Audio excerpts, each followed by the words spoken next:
Si Zetian, ang Celestial Empress, ay isang bayani sa Mobile Legends, Bangbang.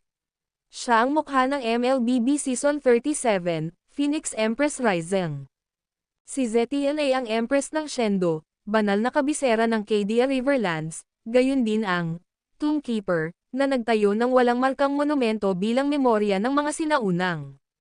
Millennia na ang nakalipas, ginamit niya ang huling kapangyarihan ng kanyang espiritu ng Phoenix para lumikha ng Shendo, isang santuwaryo para sa mga mortal ng Cadia Riverlands. Dahil sa pagod sa gawaing ito, nahulog siya sa isang malalim na antok. Lumipas ang 1,000 taon bago siya muling nagkatawang tao sa lawa ng Reflection, at bumalik sa Divine Capital bilang isang mortal upang muling umakyat sa pagka-Diyos. Sa paglipas ng millennia ng pagsisiyasat ng sarili, ang kanyang pasya ay nanatiling hindi natitinag, natagpuan ng Phoenix ang walang hanggang pag-upo nito sa Divine Capital.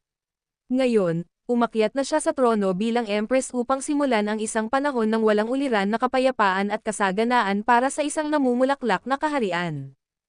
Trivia para kay Zetiel. Siya ay nakabase sa nag-iisang babaeng emperador ng China, si Wu Zetian.